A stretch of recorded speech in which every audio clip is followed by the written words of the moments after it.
Assalamualaikum, selamat malam, salam Ibu Pertiwiku sayang. Bersama dengan saya malam ini Syalin Yusri dan juga rakan setugas saya Profesor Awang Azman Awang Pawi bersiaran dalam rancangan Randau sekali lagi 8.30 malam hari ini. Dan untuk maklumat, hari ini kami bersiaran bukan di studio di TBS ni tetapi melalui StreamYard.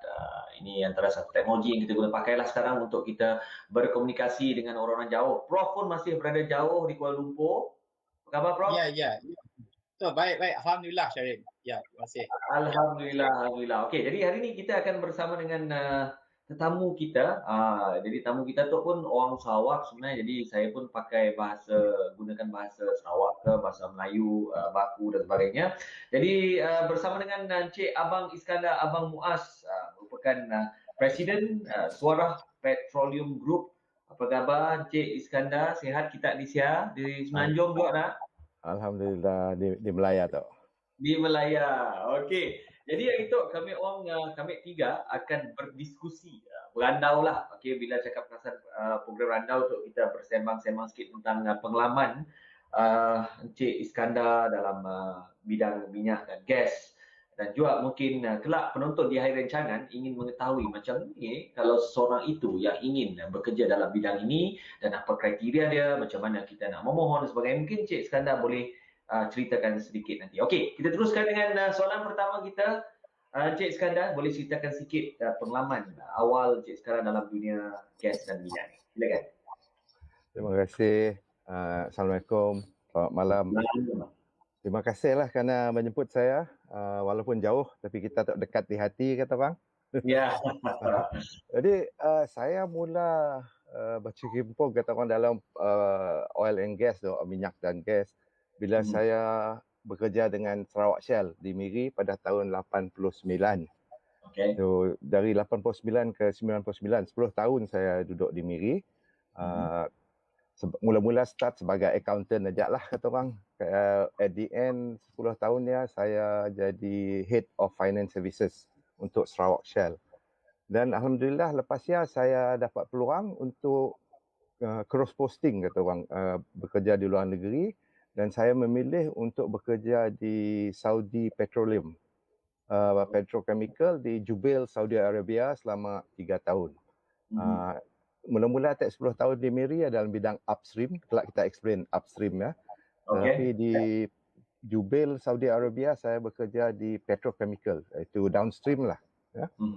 Jadi selepasnya saya dipanggil balik untuk di seconded di Petronas selama 3 tahun lagi di KLCC.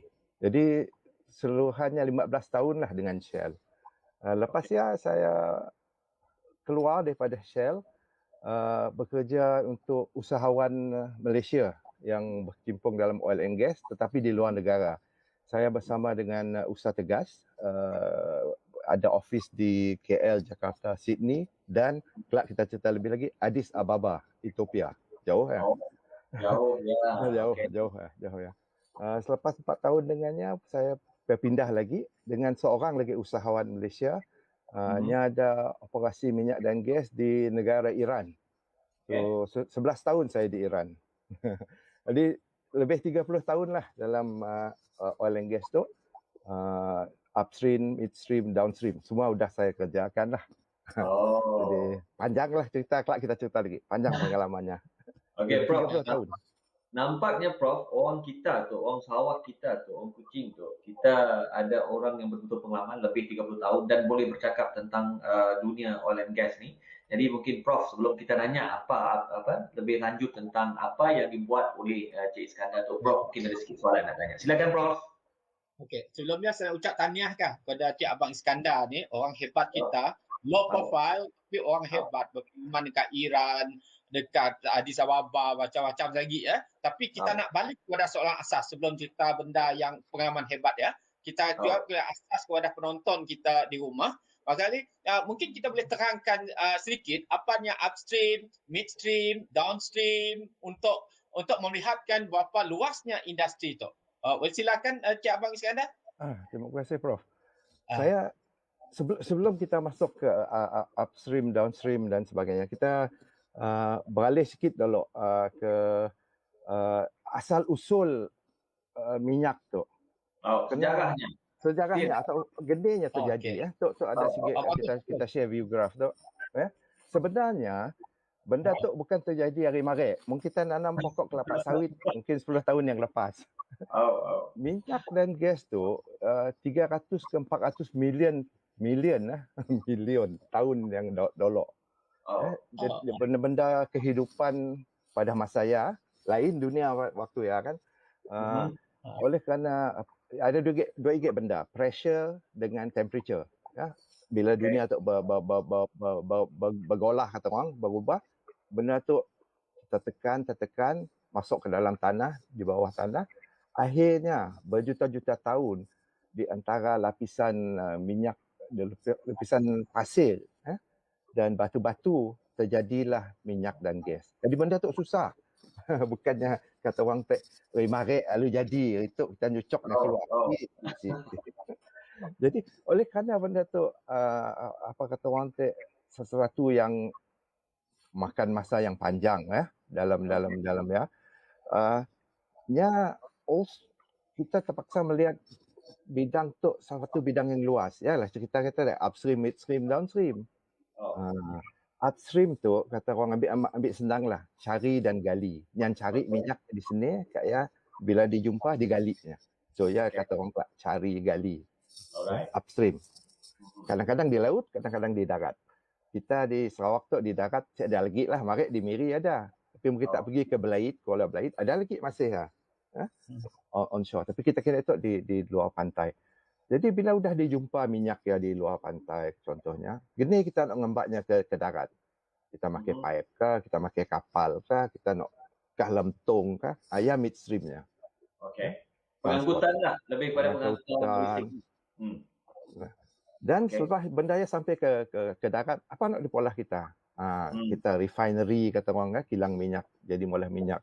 Di Bintulu jadi kilang LNG gas dan sebagainya. Barulahnya jadi masuk dalam enjin kita, tong gas kita di rumah. Downstream.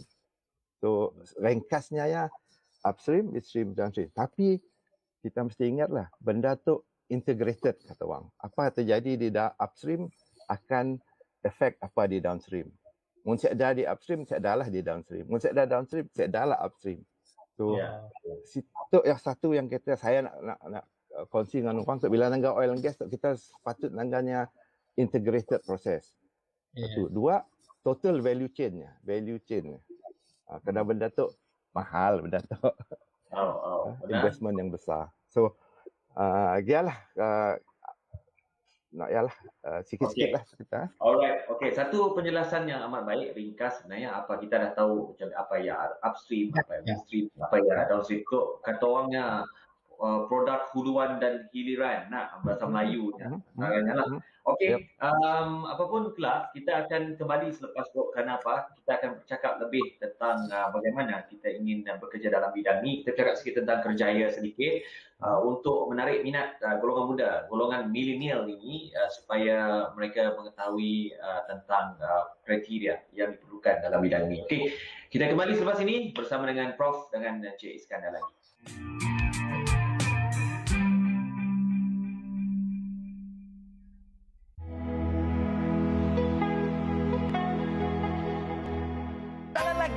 Semah. Haji.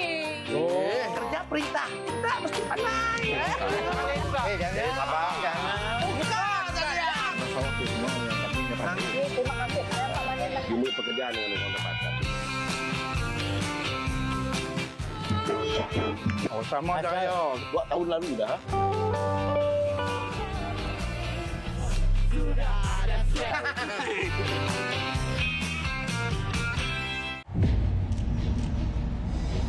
UEFA Euro 2020 di Astro. Kesemua 51 perlawanan secara langsung dalam 4K UHD percuma untuk semua pelanggan Sportspack.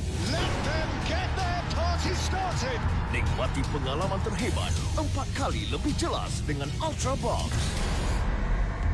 Tonton setiap perlawanan, setiap aksi, setiap jaringan di mana-mana dengan aplikasi Astro Go. Dengan Astro dan Broadband, anda boleh stream ke semua sorotan bila-bila masa, on demand. Dapatkan berita terbaru, statistik pasukan dan jaringan di laman web Stadium Astro. Fantastic! Absolutely fantastic! Ianya Gol Mania. Rasai detik-detik menarik acara sukan terbesar tahun ini. UEFA Euro 2020 hanya di Astro. Have you ever wondered those great films that you watch, who made them, and how it was made? And did you know that animation can now be done on a handphone and many other ways? Do you think the industry had been upended by the pandemic? Despite the pandemic, the animation industry is booming right now. Want to know why? Join us on the Director's Cut Every Sunday, 7:15 p.m. on My Freeview and TVS Astro Channel 122.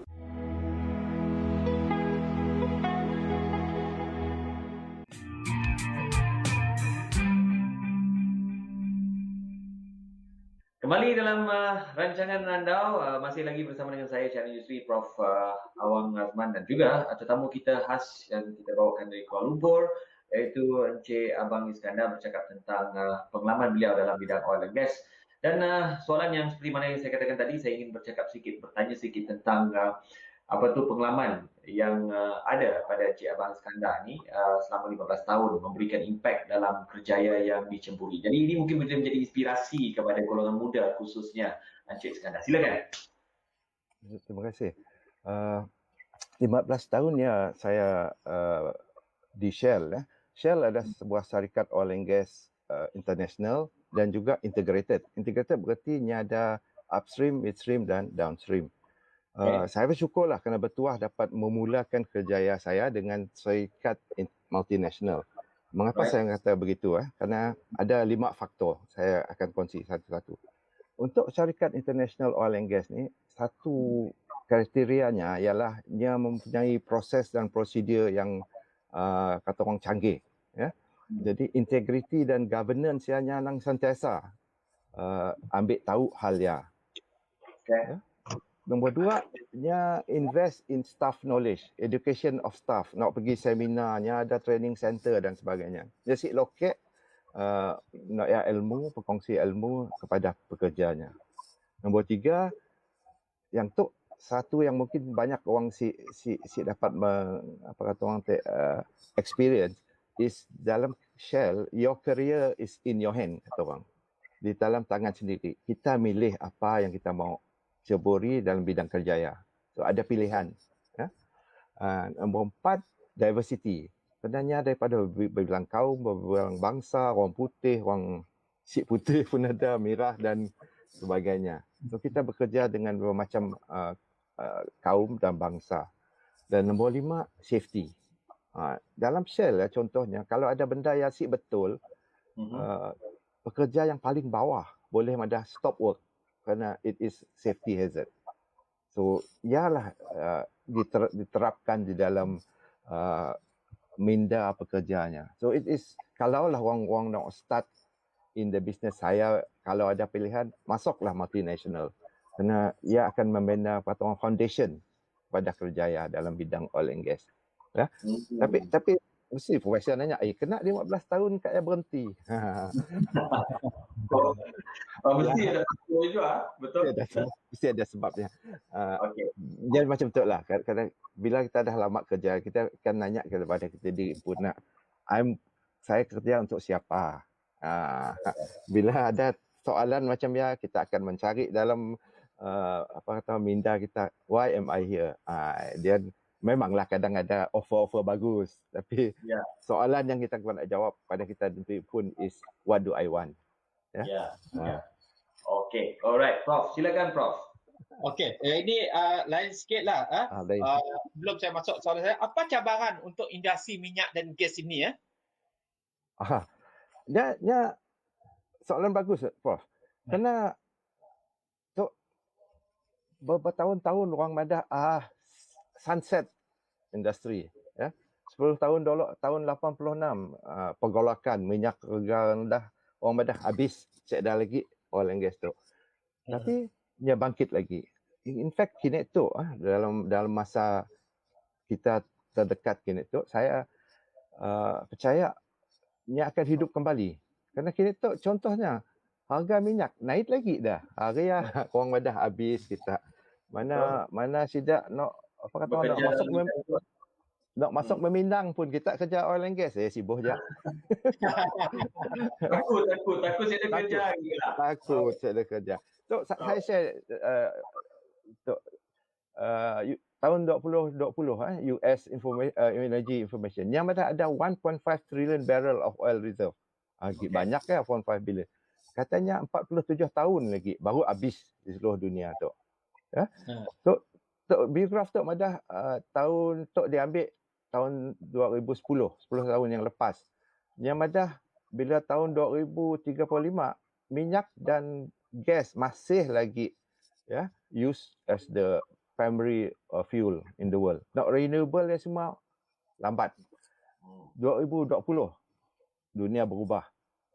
British Petroleum Energy Outlook Madah sekiranya business as usual. Saya dah bertukar. Kita masih work as it is. Minyak dan gas masih lagi akan digunakan untuk masa hadapan. Kalaupun kita Madah sedar dalam masa 30 tahun masih lagi oil and gas kita akan and then kita kerana teknologi tu mungkin kita boleh cerita sikit hal tu. Oleh kerana teknologi bertukar, inovasi bertambah. Nak market minyak yang sedar, kita tu apa ni jadi ada. Kena mungkin komputernya market si kuat, komputer kini tu lagi canggih. Orang pun fikiran lah berubah dan sebagainya. So cabarannya, as long as there is demand, there will be supply of oil and gas. So jangan saya tu dalam industri, so saya bias lah belah ya. So jangan takutlah. Dia akan orang kita dengan ada kereta guna elektrik apa sekali mungkin Petronas si bapa lagi ada biodiesel lah macam ni ya. Mungkin boleh sikit. Kita ambil daripada segi tenaga yang perlu untuk produce energy. Contohnya kan bateri untuk renewable dan sebagainya, unit bateri ya. Berapa berat kereta ya dengan bateri kita perlu. Kini tu bateri boleh 300 km aja. Mungkin kita dari Kuching ke Miri mun saya ada charging ya. Setengah raya aja kita habis. Tapi minyak dan gas kini tu masih kita berhenti dekat Sebuyo, berhenti dekat Serikir, boleh kita ngisi minyak lagi. So dia akan insya-Allah akan bertukar ya. The world will go towards renewable. Tapi bila 10 tahun, 15 tahun, 30 tahun ya. So itu masih harapan lah. Nak stesen nak cas bateri pun susahnya dan walaupun di Kuala Lumpur misalnya. Betul. Banyak. Si banyak sebenarnya. Okey, tapi walaupun kita tu sebenarnya dah pergi second segment, banyak kita mau kongsikan. Untuk makluman kelak kita akan bertanya sikit dengan Encik Iskandar tentang prospek ataupun industri minyak dan gas di Sarawak tu. Tadi kelakar 47 tahun tinggal banyaklah yang pun statistiknya cuma di Sarawak gini. So after this kita akan bercakap lagi tentangnya. Kita kembali selepas ini.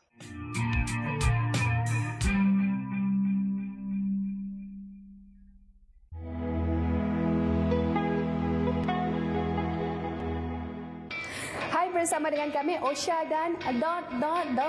Cuba kita dekat siapakah penggiat seni tanah air, penggiat seni tempatan dari Sarawak yang akan kami embak kepada kita pada setiap hari Isnin jam 1.15 petang di Astro saluran 122 dan juga My Preview. Osha dan ...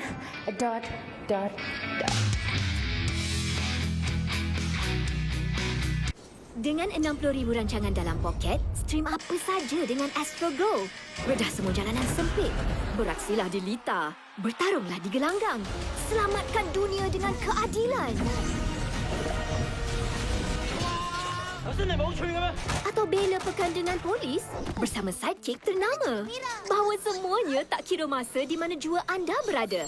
Bayangkan 60,000 rancangan dalam poket anda. There are hundreds of unique, inexplicable afflictions. Being different is not a defect of character. We must understand the nature of the afflicted before the empire is brought to a shuddering halt. Might we be civil? The Nevers. A new episode every Monday, 9 a.m. Same time as the US, with the same day encore at 10 p.m. on HBO.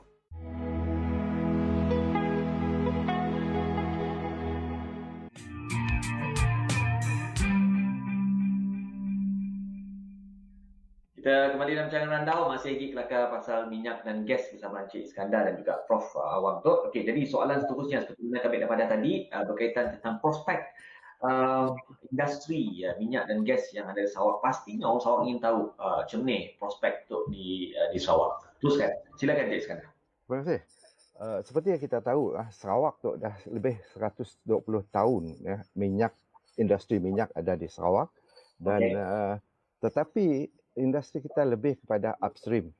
Kita sebenarnya kurang dari segi downstream yang mungkin kita boleh usahakan. Tetapi saya nak share yang kita upstream tu, orang selalu nanya, Sarawak tu ada gig ke sik minyak? Okey. Ya, soalan yang cepumat. Sarawak ada minyak lagi. Ada minyak lagi. Saya share yang kita tu. Petronas baru minggu lepas Tok dari Petronas Malaysian Bid Review 2021 yang ngesu dengan seluruh dunia mengapa oil and gas industry di Malaysia dan khususnya di Sarawak bagi kita masih lagi kata orang ada potensi. Mungkin tak nangga Tok 3.3 billion barrel of oil equivalent. Tok lah 3.3 billion barrel minyak dari Sarawak yang telah kita keluarkan selama tu 3 bilion sudah kita usahakan sudah dikeluarkan. Equivalent berapa biliannya? Equivalent berapa nilai di segi ringgit Malaysia? Kalau kita nak nilaikan berapa bilion ya dalam ringgit Malaysia. Satu barrel kiralah $50 $50. So $100 lah ambil senang. Kali tak 3.3 bilion berapa trilion lah memang trilion lah. Tok 120 tahun yang lalu lah Tok. Udah keluar. Okay. Tapi dia tak tu 41 billion barrel equivalent undiscovered petroleum industry initially in place. Di Sarawak tu ada 41 billion barrel equivalent. Banyak kita baru 3.3 di usaha kita. Berapa persen baru diusahakan? Berapa peratus baru diusahakan? Sekejap, ada dua number 41 Tok dalam bidang oil and gas Tok kiranya ada unrisked. Unrisked berarti ambil pensel cucok-cucok ada 41. Kita pergi graf sikit Tok lagi. Yang pada di Sarawak ada 11 billion barrel yet to find. Yet to find tu berarti sudah di analisanya, dah dicek, tengoknya kiri kanan. Sebenarnya ada 11 billion barrel lagi boleh dikeluarkan. So saya mau pakai 41 sama ke 3.3 dengan 11. Ada 3 kali ganda lagi minyak belum ada dikeluarkan. Banyak ke sih? Banyak kira. Memang ngambil berapa puluh tahun untuk ngeluar ya? Ya terpulang. This is where the industri kita lah. Kita mau merancakkan industri kita kah? Kita mau rancak kah? Ya terpulang kepada yang berkuasa. Ya. Okay. So isunya potensi lagi banyak. Ya aja. Cukup kita ya. Jadi boleh kita analisa dari yang seni kita nak pergi. Okey, tapi kepada penonton jangan risaulah nak cari menantu tu, ada penantu kerja oil and gas tu masih boleh lagi lah. Masih boleh. Okey. Prof lagi apa mau tanya tu? Last segment tu Prof. Anything. Seperti ada kawan kerja dekat offshore, dekat Miri 2 minggunya boleh dapat gaji 40 lebih ribu.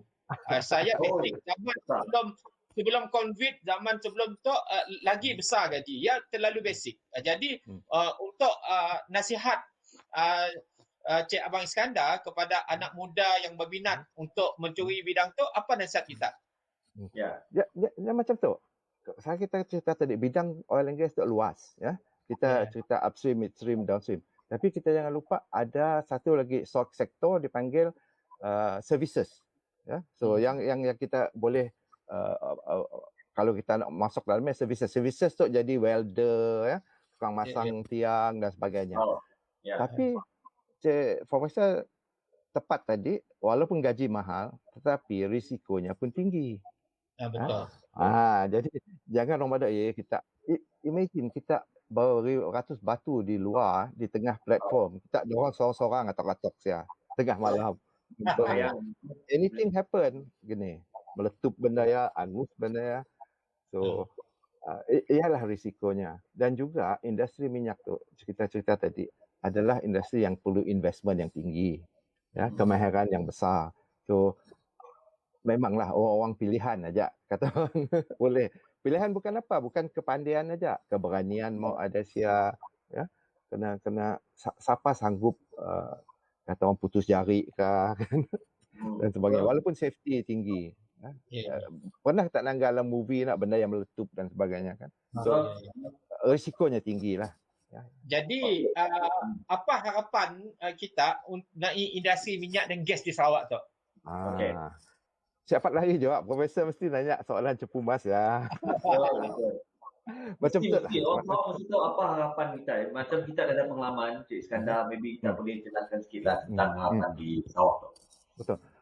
Macam tu je. Harapannya sama kita semua orang Sarawak. Harapan kita setinggi gunung atau orang besar harapan kita untuk industri oil and gas kita. Sudah tentu kan.